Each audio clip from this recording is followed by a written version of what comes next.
అంటున్నారని వచ్చేసామండి. ఇక రాజమండ్రి పై నుంచి రైలు కింద నుంచి లండన్ నుంచి లడికిన రాత్రి వచ్చేసానండి. నేను వస్తా దొరగారు మీ కోరికని గుమ్మడికాయంత బంగారాన్ని తీసుకొస్తుంటే కుక్క ముట్టుకోకుండా కుక్క తోక ముట్టుకుంది విజయవాడ బస్ స్టాండ్. కుక్క తోక ముట్టుకున్న బంగారం మళ్ళీ మీరు ముట్టుకుంటారా లేదని 7 పాలేళ్ళ పెట్టించేసి ఏట్లో పడేపించానండి. 3 కోట్లు తీసుకెళ్లి మురికాలలో పడేశాను.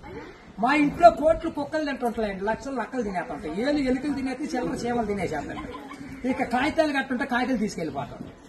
మాకు పొయ్యిలో ఎండి ఇంట్లో బంగారం ఉందండి, కాకపోతే ఇంట్లో వాళ్ళు ఎసట్టాలు బియ్యం లేక ఎండిపోతున్నారు. గురుగారు మీకు ఏమన్నా డబ్బుకి గానీ ధాన్యానికి గానీ ఏమన్నా లోటుగా ఉంటే మా కౌరు చేయండి, మేము పంపించేస్తాం. మా అడ్రస్ మండలం మధ్య యాగారం, దాని పక్కనే ఉండదండి, మల్లెడికి పక్కన పిల్లడికి మా ఊరు. దానికి మా అడ్రస్ కి సాయంకాలం ఉత్తరం రాసేసి పోస్ట్ లో అయిపోకుండా పొయ్యిలో వేసేయండి. మీరు పరిగెత్తుకుంటూ వచ్చేసి పంటకాల ఒక 10ంటికి నించోండి, నేను 3ంటికి మురికాలలోకి అందించేస్తా డబ్బు. పగిలిపోయిన వాడి మీద వచ్చేస్తుంది 10 కోట్లు మరి డబ్బు. అక్కడ బుట్టతో తీసి తట్ట మీద ఆరబెట్టుకోండి. అప్పుడు నేను చదువులో కాడ బాగా పాస్ అయ్యామండి. నేను చదువు సంకల వరకు చదివానండి, గుడుంతాలు గుండెల దాకా వచ్చేసి పాఠాలు పాదాల వరకు వచ్చేస్తే ఇంగ్లీష్ ఈదులు అమ్మడ పరిగెట్టేసింది. చదువు ఎక్కువైపోయి అబ్బాయి గారి సంతకం పెడతాం మర్చిపోయాను. సోనియా గాంధీ గారి దగ్గరికి వెళ్ళి ఉద్యోగం అడిగానండి. రాత్రి రాజీవ్ గాంధీ గారు రాసిచ్చారు, ఈ ఊళ్ళో ఉద్యోగం ఎక్కడైతే సంతకాలు చేసే పని ఉండదు. ఈ ఊళ్ళో ఉద్యోగం రాసాక ఒక పని దొరికిందండి. ఈ మధ్యన ముసలి వాళ్ళంతా ఉండకూడదని పొద్దున్న మా డిపార్ట్మెంట్ కి ఆర్డర్ వచ్చింది. ముసలి వాళ్ళు ఉన్న కాడి నుంచి అత్తాకోడళ్ళు పోట్లాడుకుంటున్నారు.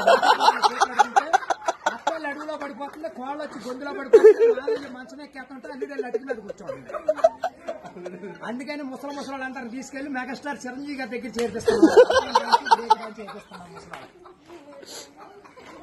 గురువు గారు ఆయనకి దసరా పండుగ రోజున మా ఊళ్ళో ఏప్రాల్ పందాలు వేపిస్తున్నాను. నాపరాళ్ళ మీద ఏప్రాల్ పోట్లాడుకుంటే నాపరాళ్ళు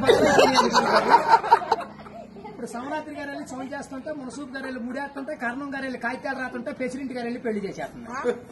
ఇప్పుడు ఆ పెళ్లి భోజనాలకు ఎక్కించుకురమ్మని మా ఇయ్యంకుల వారు ఊపిలేని విమానాన్ని పంపించారండి. విమానానికి ఊరు చివరికి వచ్చాక ఊపి ఎక్కిపోయి కృష్ణానదిలో పడిపోయింది. నేను వచ్చి మీ బాజార్లో పడిపోయింది. ఇవాళ సార్జీకి మీరు 500-600 ఇచ్చారంటే సార్జీ డబ్బులు పెట్టుకుని వెళ్ళి కాకినాడ వెళ్ళి కాఫీ తాగి అక్కడ మీ పేరు పేపర్లో వేసేస్తారు. ఈసారి గారు ఇప్పుడు రాబోయే కాలానికి కాబోయే సీఎం గారు మీ పేరు పేపర్లో వేపించేస్తానండి. ఈనాడు పేపర్లో వేపించానంటే ఆంధ్ర జ్యోతులు అక్షరాలు లేకోకుండా వచ్చేస్తాను. చదువుకున్నోడు చదువుకోవచ్చు, చదువులేనోడు చదువుకోవచ్చు. దొరగారు మన ఊరంతా ఖాళీగా ఉందని సాయంకాలం మన ఊరు కాలువలో కరువు మీటింగ్ పెట్టిస్తున్నాం, మీరంతా కాడ వచ్చేయండి. ఇప్పుడు కాలువలో కరువు మీటింగ్ పెట్టించి నూతులో టిక్కెట్లు ఇప్పించి ఏట్లో సినిమా చూపించి బుడమెట్లో చూపిస్తున్నా బురకట్ట. అక్కడ నీటి మీద తామరాకులు వేసి తామరాకుల మీద కుర్చీలేసి కుర్చీల మీద కూర్చోబెట్టించి మనిషికి 50,000 లోన్ ఇప్పించారు. 50,000 లోన్ దొరగారు ఇప్పుడు మాకు 7 అంతస్తుల మేడ, 25 పాడి గేదలు, 10 మంది పాలేళ్లు, 7 దున్నపోతులు ఉంటాయండి మా ఇంట్లో.